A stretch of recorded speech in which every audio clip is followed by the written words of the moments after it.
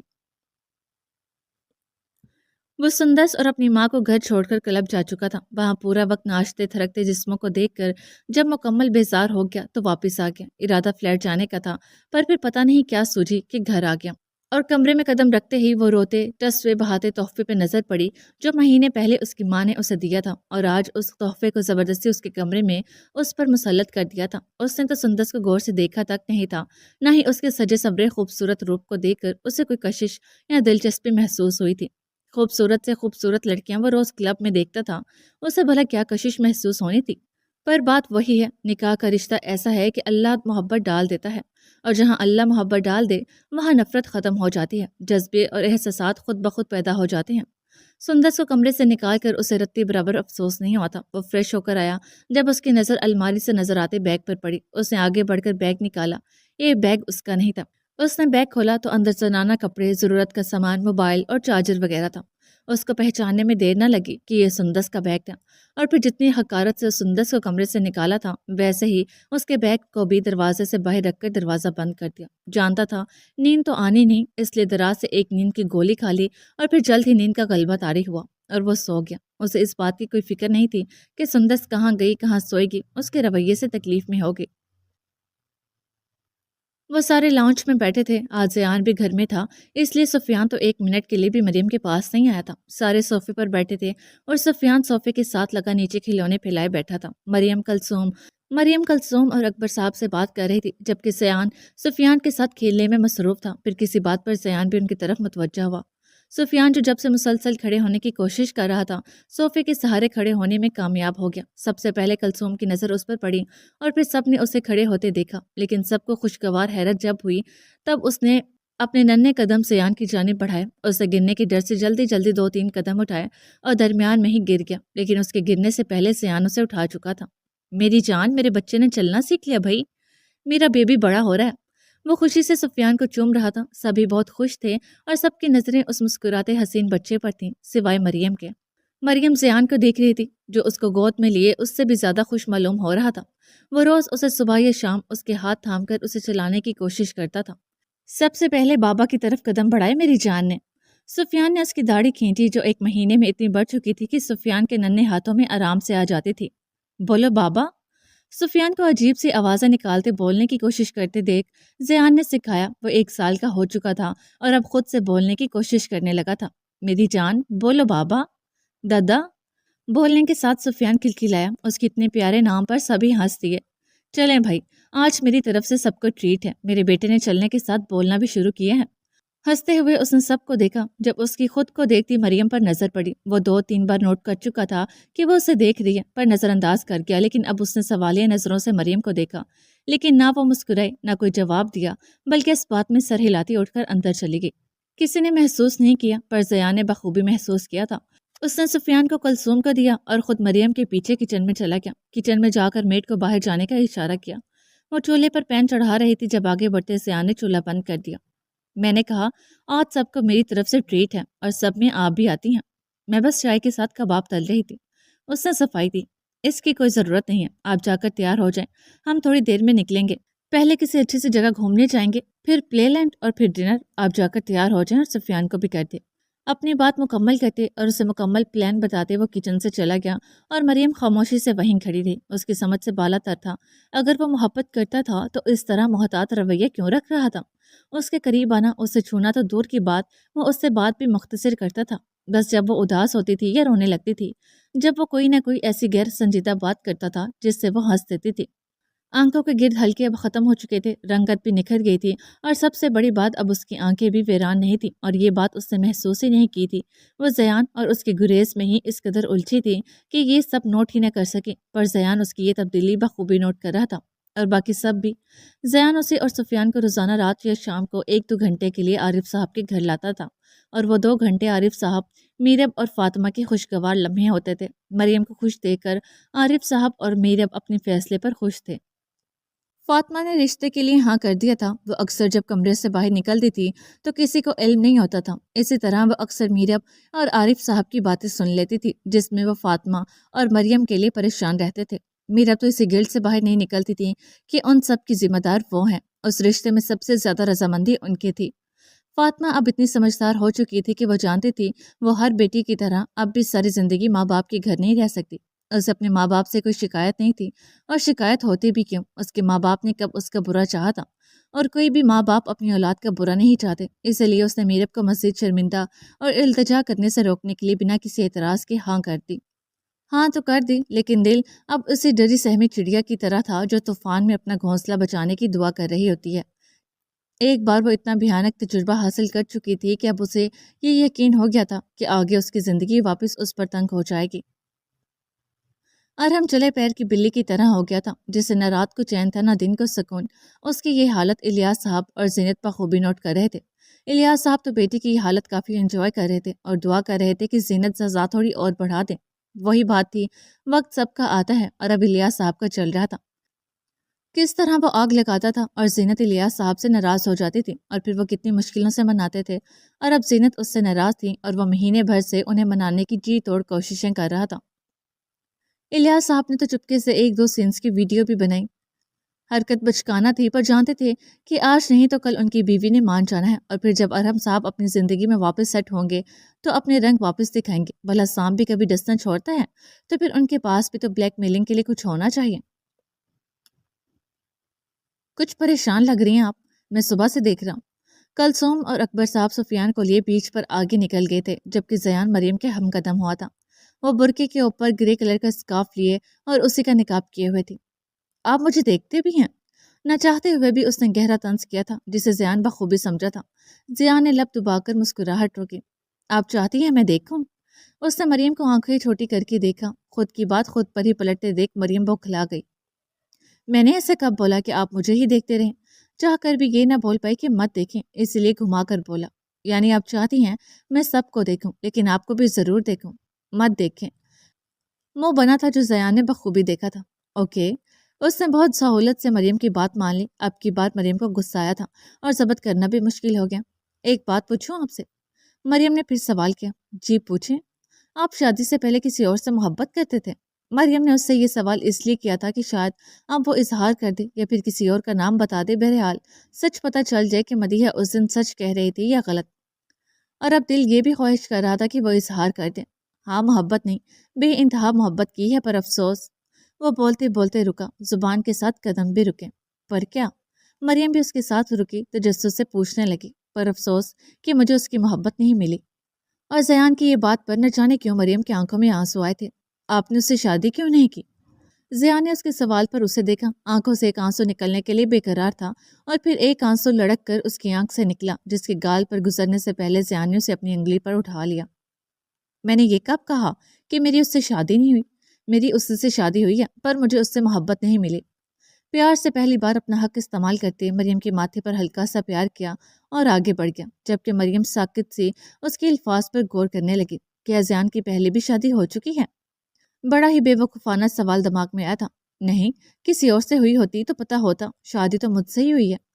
اور پھر مدیحہ کی باتیں ذہن میں آئیں، اور پھر پورے 3 منٹ میں زیان کی بات اسے سمجھ آئی تھی، جسے سمجھ آتے ہی اس کے ہونٹ مسکراہٹ میں ڈھلے تھے۔ اس نے مڑ کر دیکھا، وہ خاموشی سے ریت پر اس سے چند قدم آگے تھا۔ اب کہ مریم جلدی جلدی چلتے اس کے ہم قدم ہوئی تھی۔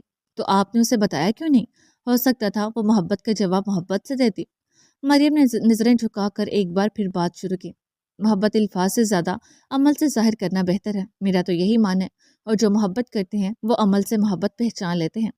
آپ کے زیان نے مریم پر طنز کیا تھا، نہ چاہتے ہوئے پہلی بار ان کی اتنی لمبی بات ہو رہی تھی، وہ بھی طنزیہ۔ لیکن کبھی کبھی الفاظ عمل سے بہتر کام کرتے ہیں۔ اگر عمل کے ساتھ الفاظ سے بھی محبت ظاہر کر دی جائے تو کوئی خرابی نہیں۔ اب کی طنز مریم کی طرف سے ہوا تھا۔ زیان رخ موڑ کر بھرپور مسکرایا۔ لیکن جس کا دل پہلے سے کسی کی محبت سے بھرا ہو، وہ مجھ سے کیسے محبت کر سکتا ہے؟ ایک اور طنز زیان کی طرف سے ہوا۔ مریم نے اب کی جھنجھلا کر اسے دیکھا۔ بلیک پینٹ پر بلیک شرٹ، تھوڑی بڑی ہوئی داڑھی میں وہ خوبرو لگ رہا تھا اور چہرے پر سنجیدگی طاری کیے ہوئے تھا۔ میں بھی پہلے یہی سمجھتی تھی، پر دل اللہ نے شاید چھوٹا سا ہونے کے باوجود اتنا وسیع بنایا ہے کہ اس میں ہر مخلص اور محبت کرنے والے کی محبت آ جاتی ہے۔ سب کا اپنا الگ مقام اور اپنی جگہ ہوتی ہے۔ اب کی زیان کا ہنسی روکنا مشکل ہو گیا، اس لیے مکمل گھوم کر اپنا رخ مریم سے موڑ گیا۔